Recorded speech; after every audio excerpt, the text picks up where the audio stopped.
Welcome into For FF's Sake. Evan Harris here, and we are continuing this awesome week of coverage with another incredible guest. Cannot believe I have him on today. Let's welcome to the show the host of the Fresh Fantasy Podcast, Football Guys content creator, expert ranker at Fantasy Pros, which I did use in a redraft this year, and one of the fastest growing content creators in the fantasy football landscape, Alex Caruso. Man, thank you for joining the show. Oh, I'm happy to join the show. This is the best time of year. It's the best time to talk about football. We got less than a week to go before the season now. There's so much happening in so many different games, and I just love getting to talk about it because, again, this is where nobody's favorite player in fantasy has got injured yet. I'm sure it's gonna happen. Really, everyone is safe and healthy. Brian Robinson is healing, and then beyond that, we're about to start NFL football. We're about to have almost 6 months straight of just games every single Sunday. And there's going to be nothing better than just sitting there all day, enjoying the games and enjoying all the hard work that we put into all the content that we put out. It's crazy because I'm a big Tennessee Vols fan. Last night was their season opener, and I really was just kind of excited about it because I'm so focused on week one of the NFL season. How are my teams going to stack up week one?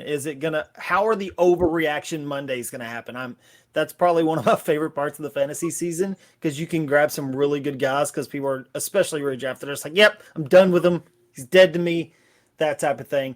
I do like to ask a pre-show question. Before I do that, I want to make sure I can tell everybody where to find you on Twitter. It is literally, you have it right there, at your name. How you accomplish that, I need to know. And then on TikTok, it is Alex Caruso NFL, and you can find him on TikTok too. That is the landscape right now that people are moving to. It's so easy to blow up on there, and especially if you already have good content.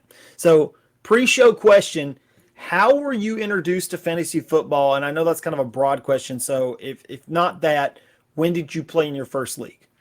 Yeah, so I think I was introduced to the fantasy football itself when I was probably 9 or 10 years old. There's probably not many humans in the world that probably still remember this, but I grew up playing gridiron leagues on ESPN, which was basically that was the old version of a salary cap kind of thing, except anybody could pick anybody, and if your players did good, they would go up in value, and you could sell them to buy somebody else that went down in value every week. That's how I started playing when I was 9 or 10. I loved competing with my dad. And then it was my sophomore year of high school when I was 15 or 16 I think I was 15 was the first year I played in a fantasy football league with my friends. This is only my 6th or 7th year playing, so it hasn't been that long compared to most people, but I fell in love every year to this year already as I've progressively gotten more leagues. I have so much on my plate. I was supposed to cut back this year, but we still have a week to go, and I'm already in the most drafts I've ever been in my entire life for redraft league. So I don't know how I'm going to manage it, but again, we put in thousands upon thousands of hours. Maybe I'm exaggerating a little bit, just every single day into fantasy football. So the more leagues we play in, the better, because we get to enjoy all the fruits of our labor or all the bad picks and the need to reevaluate everything that we got wrong. Nonetheless, excited to get into it. Excited for you to have me on the show today. It's the more I've got into fantasy football, especially the content creation side, where it does become a very ingrained part of my day. It makes me think so much more about that third round pick I made that didn't even make my team by the third week, and so many bad moves. But hey, live and learn. Flush it and repeat, like Devontae Adams said week one last year, right? We're moving forward. So let's get into this. I have not done a breakout show all summer, and I realized that as I'm going through your incredible threads on Twitter. Check them out again. You got to follow them on Twitter. It'll make you better at fantasy football, I promise. But I was going through that breakout list, and I was like, man, I haven't done a breakout show. The perfect timing right before the season because everybody is already at their peak hypeness or peak hater-ish, I guess, of the season. And that first guy we're going to talk about 3 guys in this segment, true breakout, as in first-time breakout opportunity. And the first guy is a divisive character. It is Gabriel Davis. He was the wide receiver 49 in standard, 57 in PPR last year. There's no Sanders or Beasley. And I feel like people either love or hate this guy, and it's hard to stay in the center because everybody's like, pick a side. You have to. Yeah, I love Gabriel Davis this year. I mean, he was 12th among all wide receivers in PFF grade last year. He's commanded more targets than Cooper Kupp and only 2 end zone targets less end zone targets more than Cooper Kupp and 2 end zone targets less than Devontae Adams. He's the clear wide receiver 2 on the Bills. Their offense is 31% of their targets up for grabs. But I think the thing that we look for the most in breakouts at this point, and again, if I encourage everybody to go to like the Fantasy Pros leaders list last year of any scoring list, and if you look at all the top guys that are in the top 12 or top 24, all of them are either tied to elite quarterbacks, elite offenses, or elite target getters. And Gabriel Davis is tethered to an elite quarterback on an elite offense. He checks 2 of those boxes already. We'll see if the targets are going to get there. But again, we've heard reports all season about a consistent drumbeat. I think we hear a lot of hype in training camp sometimes. You can't believe all of it. But I think one of the things that I found to be true is just when you hear a consistent drumbeat day in and day out about certain players, Gabriel Davis has been that guy all the way since March and April in minicamp when they were saying that this guy is just different. He's about to take a big leap. We've heard nothing but that pretty much every single day until now. And again, he checks his other boxes. We've seen him perform in big games, and hopefully he does it. And it's not like outside of Stephon Diggs, there's a lot of competition. Dawson Knox is not an elite target getter. Isaiah McKenzie's never really done it. Jamison Crowder's old. Sorry, Jamison Crowder. So, again, the opportunity is open for Gabriel Davis to command a lot of targets, and I think that he's in for a pretty big season. So I completely agree with you there. He's a guy that if you could acquire him cheap enough, I loved it in the offseason. I did see some trades where like people were acting like he was already a wide receiver 1 or already in that echelon tier. Yeah, definitely not. I do think, though, as redraft started, really the redraft drafts, his ADP kind of settled back down to a range where I'm like, okay, I'm cool with that. So hitting on this next guy, and what's funny about this next guy is this will be our 3rd show this week, right? So we did a show about ADP values. We did a show about injuries. And now we're doing a show about breakouts. And this guy clicks all 3 of those boxes. It's Travis Etienne. And the thing about Travis Etienne, right, last year had the severe Lisfranc injury. James Robinson was ingrained as the RB1. But is it a completely terrible thing that Etienne missed last year? I mean, the injury's bad, but he got to completely skip the dumpster fire that was the Jaguars last year. So here's Etienne now. Everybody just about has him as a breakout candidate. I fade him. I'm just going to be honest, where he's going in ADP drafts, because I've seen him go in the 3rd round sometimes, and I like some of the guys better there. I think there's less risk, but I completely understand why he's a breakout candidate. All the situation is there, and I want to know what you think about him. Yeah, I love Travis Etienne, just like pretty much every other human in the world. I have him, as a breakout candidate. But again, there's a lot of things that check the boxes. I mean, they've said that he was the star of Jaguars training camp. Numerous reports about that. He was the clear running back 1 in the preseason. I get, James Robinson is still coming off an Achilles injury and he's not back yet. But again, Etienne was the clear number 1 guy. Trevor Lawrence, who's his college teammate, led the NFL in checkdown rate to running backs last year. He was the only quarterback over 10%. They described Etienne as their version of Deebo Samuel. But beyond that, he's just an elite company with like his pre-draft grades.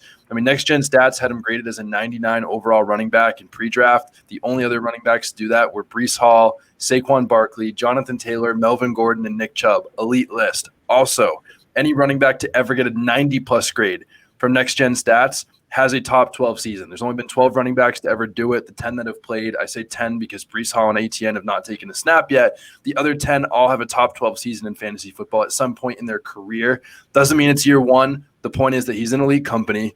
He's been the star of the preseason. They've used him as a 3-down back without James Robinson there.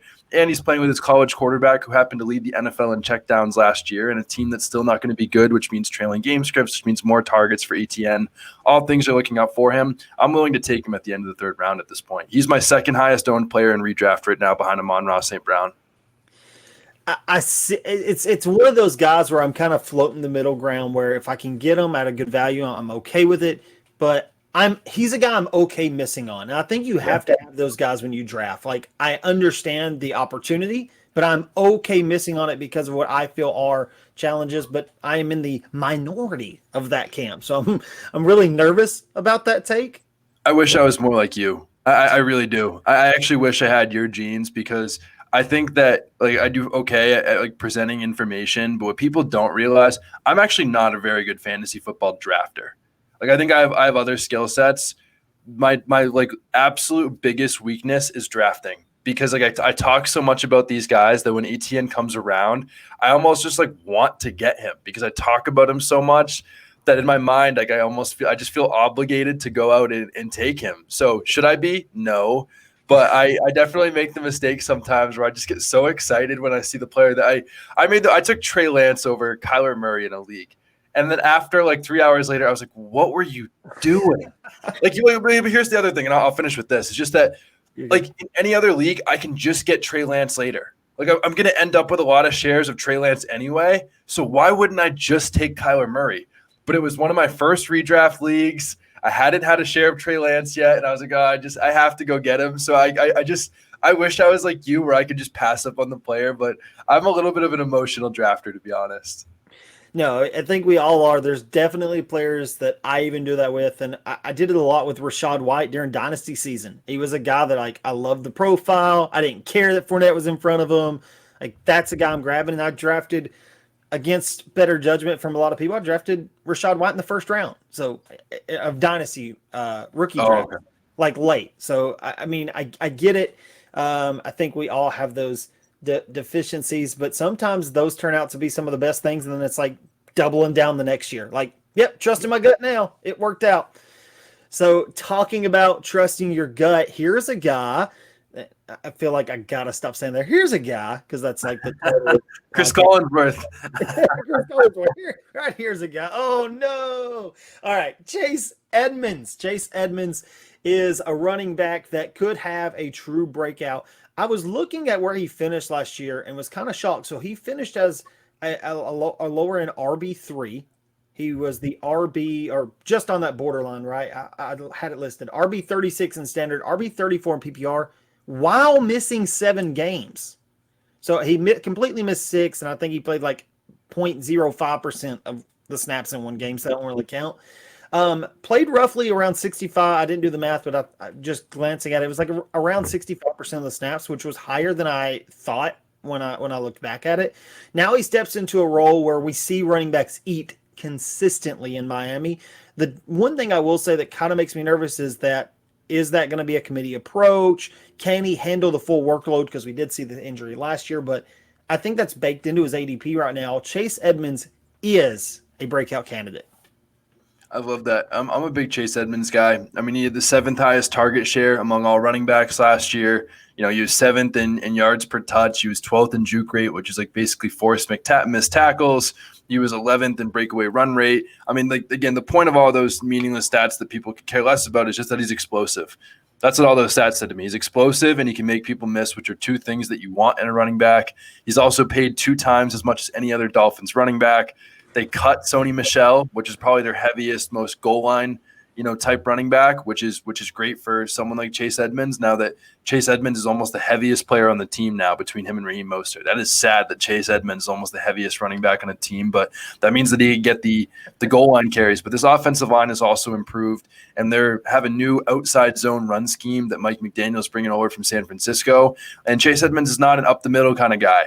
He's favored to let's give a quick toss to the outside and let him work. I know Raheem Mostert's there and they'll use him for that too, but this running scheme fits Chase Edmonds, where in Arizona it was more an inside zone running scheme, which favored someone like James Conner, like a through the tackles kind of guy. So again, he catches passes. He's explosive on an improving offense with an improved offensive line. He was efficient last year and he catches passes. All check marks you want in breakout running backs. He has the PPR upside of guys that are going well before him in drafts right now. And that's the guys that we want to target. PPR upside is why guys like Eckler last year were bumped in the first round, deservingly so. Obviously that worked out.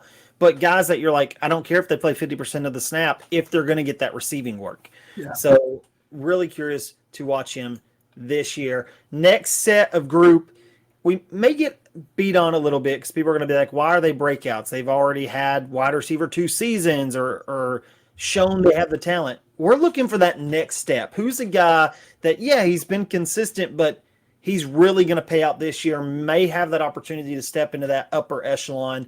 Next step breakouts. And the first guy we're going to talk about is one of my favorites. I've drafted him almost everywhere for the last 3 years straight. It is DJ Moore. And DJ Moore last year did finish as the wide receiver 18 in both standard and PPR. And when we look at next step guys, we really want to know who's a guy that had a quarterback upgrade or a situation upgrade. And it does feel a little bit icky saying DJ Moore has a quarterback upgrade because I understand it's going to Baker Mayfield. But 4 touchdowns in each of the last year, if that number increases by 30%, he's a guy that finishes as a wide receiver 1. So really excited for DJ Moore this season. Yeah, I'm excited for DJ Moore too. I mean, again, these guys progressively gotten better every single year. He's commanding more and more of the targets every single year. I know CMC is there, but Robbie Anderson ain't stealing that many targets. Neither is Laviska Shenault or any other guy in that offense. I think it's going to be very condensed to DJ Moore and Christian McCaffrey. I mean, Baker Mayfield, whether people like it or not, is definitely the best quarterback. I'm not saying best in all capitals, like I would for Allen Robinson, that he's by far the best, but he's definitely the best. And, he's a better PFF grade than Sam Darnold every year of his career. Again, all DJ Moore needs is a guy that can get him the ball. Are they going to get him the ball enough? Is he going to get enough touchdowns? Remains to be seen. I'm personally a little bit off weight on DJ Moore, meaning that I'm not getting a ton of shares of him as I would like. Again, the talent's there. I hope I'm wrong. I think I just try to invest in other guys that are in really great offenses in that range. Like I'm drafting Mike Williams a lot more, in that same range. I'm drafting Allen Robinson. Maybe not. I would draft DJ Moore over him, but I'm getting more Allen Robinson, guys that are tied to elite offenses. Because again, DJ Moore is the perfect bet on talent, and he's probably going to make me look really stupid when he finishes like a top 5 wide receiver. I'm just not as much a believer in this offense at this point, and I just can't draft him enough, even though the talent's absolutely there. He's a guy that there it goes again. Darn it! I got to get the Collins word out of me. What is going on? You're too hyped about Sunday Night Football coming back next week. It's just ingrained. It's already playing in my head. No, but DJ Moore, right? I think I was kind of shocked that he didn't drop a little bit in ADP, only from the standpoint of he's kind of burnt people 2 years in a row where wide receiver 18, great, but I feel like he was drafted for more than that, like last year. And even the year before that, he's slowly, consistently stepped up, kind of like what we saw happen to Terry McLaurin this year. I think his ADP dropped a little bit because he didn't live up to maybe the ADP. And he didn't. I saw him go ahead of A.J. Brown in the third round, of a redraft over the weekend. And I'm like, I don't know if I'd make that move personally. So it is interesting to see that, but I think the potential breakout is there. And he's a receiver that can beat you at all 3 levels. Right? Yeah, agreed. He throws him short, he can break it loose, mid-range. He's the deep threat. Really excited about him this year. A player that took me a little bit of time to come around on last year and even into this year, and it's probably, we all have our favorite teams. The Titans are my favorite NFL team. I'm just born into it, I guess. But I have a tendency to hate on Indianapolis Colts. And I definitely did that with Pittman at the first of last year. Proved me wrong. Looked really strong. Now he gets another one of those like all lowercase level quarterback upgrades in an older but very efficient Matt Ryan, and an opportunity to just build on what he did last year. Finished as the wide receiver 16 and 17 in standard and PPR respectively. Where do you think he can make the biggest growth this year? Yeah, I mean, the biggest thing with Michael Pittman is you said it, that, again, he was a good top 20 wide receiver last year with Carson Wentz. So let's talk about game theory just purely as it is. So he already finished the top 20 wide receiver with Carson Wentz. Okay, Matt Ryan is better than Carson Wentz. Check. Michael Pittman is going to be better going into his 3rd year. Check. And, on top of that, he was also one of the best players in the NFL in routes last year. I mean, he was 4th in route run win rate. He was top 20% all time in beating man zone and press coverage and Matt Harmon's reception perception. They said he's dominated every day in camp. These are like all the boxes that you want to check for Michael Pittman. The Colts also led the NFL in positive game scripts last year, which means that they probably led the NFL in times that they weren't throwing, when they could have been. That's bound to go down, this year. And I know Jonathan Taylor is still there, but, I don't think that it's going to be Paris Campbell and Alec Pierce that are going to command that many targets away. I don't think Mo Alley Cox, as a sleeper candidate for like the 8th year in a row.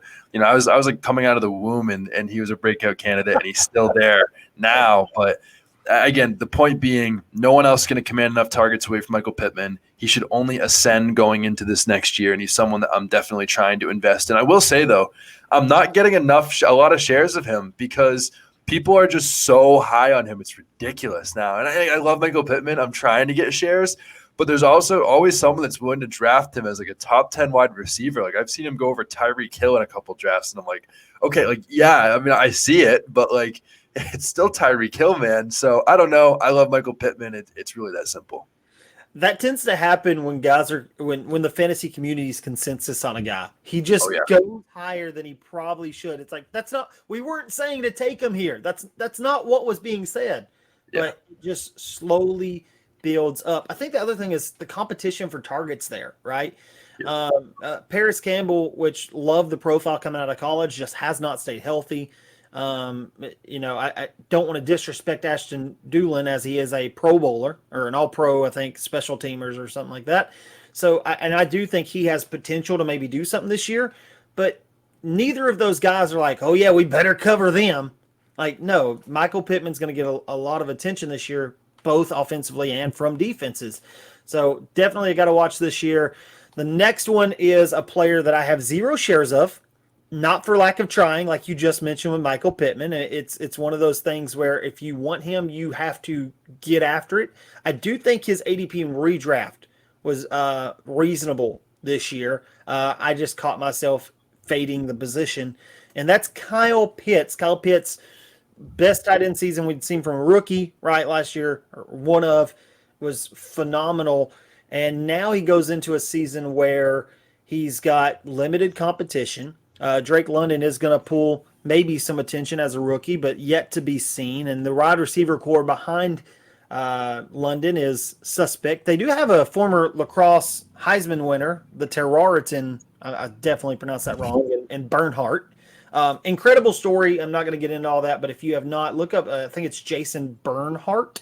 Yeah, it's an incredible story. So guy goes from lacrosse, best player in lacrosse in 21, transfers, leads the team 14-0, and now he's making a football team in the NFL. The 53-man roster as a receiver. He's never played that position. So athlete. Really interesting story. Regardless, Kyle Pitts don't have a lot of competition. They put Felipe Franks at tight end some to have a backup, I guess. They cut Anthony Ferkser, so you don't have to worry about him taking any receiver work. Kyle Pitts this year could boom, and I think everybody's on the consensus he's going to take on that tight end 1 title sooner rather than later. Yeah, I have some new information that actually I've not had in my previous research that I just kind of did on the fly. That makes me believe even more about has me believe even more in Kyle Pitts right now. I mean, like already, again, he was the tight end 5 as a rookie. Should be even better in his second year. This offense is 52% of their targets up for grabs, including 46% inside the 10. But the biggest thing that people, don't, I mean, he can't really go any higher. He's going as a tight end 3. No one's going to put him over Andrews or Kelsey. But again, the biggest knock on him for people that don't like him is Marcus Mariota. And I said, okay, well, Marcus Mariota's had some success with tight ends with Delaney Walker. And I didn't really realize because this is when I was first starting in fantasy. But Delaney Walker, they played together in 2015, 16, and 17. And Delaney Walker's age 31, 32, and 33 seasons. Age 31, 32, and 33 is Delaney Walker. A lot of people probably don't even know who Delaney Walker is. Not like some crazy all-star. He waited a couple of good seasons. But point being, in those 3 seasons, in age 31, 32, and 33, Delaney Walker was the tight end 2, 5, and 6 with Marcus Mariota. The tight end 2, 5, and 6 is a 31-year-old tight end, and now you have a generational tight end prospect that was already a top 5 tight end and going into his second year with no competition for targets on a team with over 50% of their targets up for grabs. And that 50% comes with Kyle Pitts already demanding over 100 targets. And now there's 50% more targets in that offense available. Second year, Marcus Mariota, success with Delaney Walker. Wheels up for Kyle Pitts. You cannot get enough of him. I mean, I loved it. I love it. And I'm so glad you touched on that. We look at mobile quarterbacks, and you can even correlate Baltimore into this. Lamar, mobile quarterback, definitely has improved as a passer, but who's he looking at? He's looking at the middle of the field with that tight end, Mark Andrews, who wasn't necessarily perceived as a top athlete, but he has just blossomed into this great tight end. But he's getting a lot of those targets, and I think you see the same thing with Mariota. When he was at Tennessee, he loved the check down. He let Delaney Walker do some work after the catch. And also hit him on seams down the middle of the field, 30, 40 yards. We saw the bomb thrown to Kyle Pitts in the preseason just a week or so ago. So I think you're going to continue to see that. And if I would be willing to put almost anything on Kyle Pitts leads this team in targets, barring injury, which knock on wood, right? We don't want to see that ever. We don't predict that. But barring injury, he's going to lead this team in targets and target share, and he's going to be so much more involved. I do think that they were kind of slow to bring him along as a rookie, which doesn't really shock me because a lot of the coaches on that staff came from Tennessee, and that's what Tennessee does as well. Wheels up absolutely for Kyle Pitts this year, and I wish that some of these rude people in my dynasty leagues would trade him to me, not for every first, the naming rights to my son and Christian McCaffrey. That's about what you have to pay right now. I don't know. Fair enough. All right, let's talk about the best of the rest as we kind of wind down here. And one of my best of the rest is a player that I think there is some indifference on. He's kind of a deeper guy, and that is KJ Osborn. KJ Osborn, for me, is a player that I think is almost free in some leagues and redrafts. He is free a lot of the times. In Dynasty, you can pay little to nothing for him. And he's just a player who, down the stretch probably helped some people win fantasy championships, when fantasy as a flex guy was able to step in and put up consistent wide receiver 2 numbers down the stretch. And he steps into an offense that has one of the highest rates of playing 3 wide receiver sets. And Thielen, I'm not knocking Thielen per se, but how old is he now? 33, 34? Like, he's getting up there. Yeah. I think, and I know they traded for Rager, but I think that Osborn has a much more likely opportunity to steal targets from the wide receiver 2 in Thielen than he does to lose targets to Rager. And excited to hear you talk about this guy. Yeah, I like that. I think it's a really good take. I mean, he was already a top 40 wide receiver last year. He should be even better going into year 3. Just that is simply, to begin with. But again, I think it was Patrick Peterson, the cornerback of the Vikings that he goes against every day, said in his podcast that he's like, this guy's going to break out. Like, they asked, I think it was one player that you think is going to break out this year. He said KJ Osborn. He's going to have a big season. So again, I love KJ Osborn. He's on a good offense, a good team. Biggest thing, he's playing the Van Jefferson role, of the Rams in this new offense. But the point being, like you said, they run a lot of 11 personnel. They're going to be on the field. Van Jefferson last year was 16th in the NFL in routes run. Yep. So if KJ Osborn's playing that, role, that could be top 15 or 16 in the NFL in routes run on a really elite offense. It's going to be passing the ball more than ever. When KJ Osborn already, was going like 20 or 30 spots below where he finished last year to begin with. So again, I really like KJ Osborn. Adam Thielen's also coming off ankle surgery. There's a lot of believers in Adam Thielen. I'm not necessarily one of them, but I agree if Adam Thielen stays healthy, he's going to be good. But no guarantee that he does. Either way, KJ Osborn, I think, is going to at least beat his ADP and could definitely beat it by a lot if anything happened to Adam Thielen. In that role with Van Jefferson playing with 2 guys that were in their prime, right? And Woods and Kupp, and then it was Kupp and OBJ, who may not be in his prime, but still took a lot of that. Van Jefferson still finished as the wide receiver 31 last year. Crazy. 31. Wow. Nobody expect, like, when I tell you that, you almost have to look back at the numbers. You don't believe it. He was a consistent flex guy, like almost averaged 9 or 10 points a game there for a long stretch, kind of faded down the stretch. But KJ Osborn in this offense is going to eat. And I like that you mentioned the interview there with Patrick, or the podcast with Patrick Peterson. Listen to players more. Players most of the time are not going to do as much coach speak. And I remember looking at the NFL 100 at the end of just before last year, and they were going into it, and they asked Mark Ingram, and there was like an interview with Mark Ingram and Lamar, like who else is going to break out on this offense? And they both said Marquise Brown. And then what happens? Marquise Brown takes that big step up last year. Listen to players more than coaches sometimes. Last of our best of the rest, this is a guy that you wanted to talk about, and I completely agree. Almost could have included him in that next step list. It's Marquise Brown. Get right after it, and I'll let you take it away. Yeah, absolutely. Marquise Brown has quickly become my number 1 must-draft player in fantasy football. I put that in a tweet the other day because it's the truth. And I've been missing it the whole season. It was right in front of me. I wasn't a believer, and I feel like I have been converted, into whatever religion that is believing in Marquise Brown for fantasy football in 2022. But again, Marquise Brown last year was the wide receiver 6 before Lamar got hurt. Wide receiver 6 in fantasy football.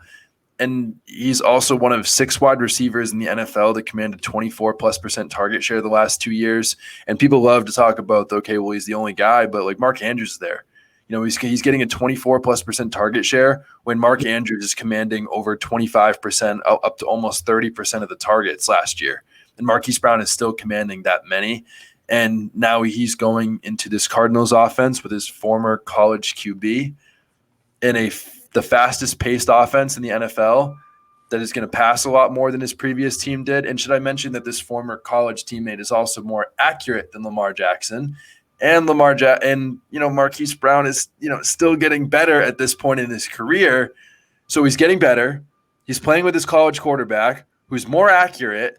And he was the wide receiver 6 in fantasy football last year. It was one of 6 players to command over a 24% target share each of the last 2 years.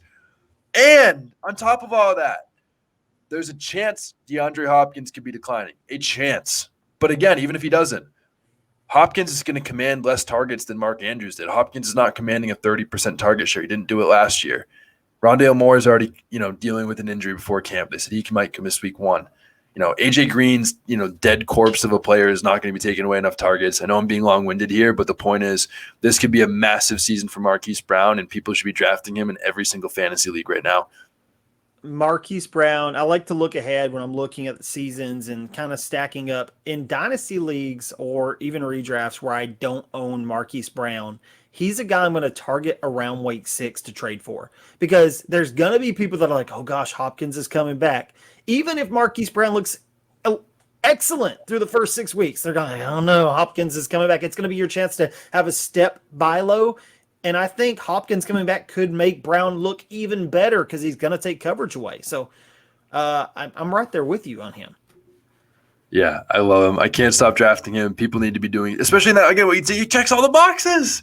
Like, again, he's a good player, good offense, good quarterback. He's going to command a high volume of targets, and he's going in like the mid-20s of drafts right now. Like, can I say one other thing, if I'm real quick? And this is not fair because I did a little more research to this, and this is not a fair take whatsoever.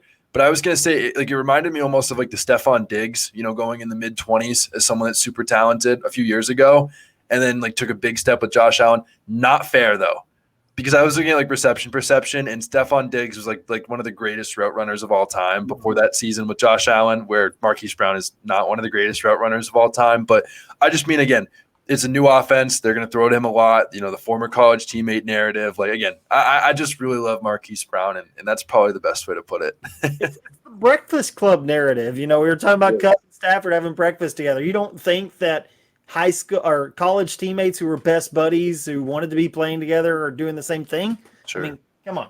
All right. I cannot thank you enough, Alex, for joining the show, man. It has been an absolute blast. The energy is electric. Like, I feel like I'm going to stop the recording and run a mile real quick.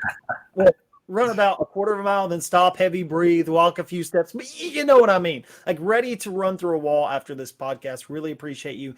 If you are not following Alex, why are you living under a rock? Go do it right now. You can find him at Alex Caruso. Please tell me I'm pronouncing your last name correctly. You are pronouncing it perfectly. Just making sure. It kind of made me a little bit nervous.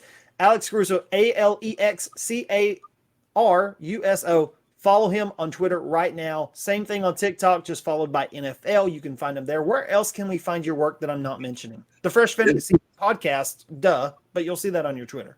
Yeah, I think that's the biggest thing is the Fresh Fantasy Podcast. I mean, I think that I didn't feel like this before and I didn't realize it, but I think it's going to be a podcast that's gonna change the game a little bit. I don't think there's another podcast like it.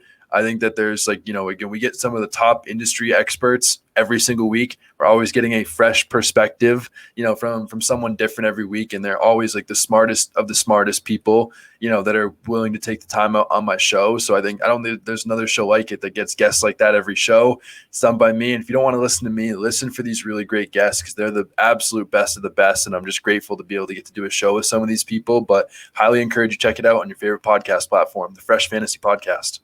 We will drop a link in the section and the details section of this for all of Alex's content. You'll be able to find it there. I always forget to do this. Like, subscribe, comment. If you comment, I promise I will respond to it. It really helps the channel, and I really just do this because I have a blast doing it. Thank you again, Alex. And for now, get ready for week 1 of the NFL season.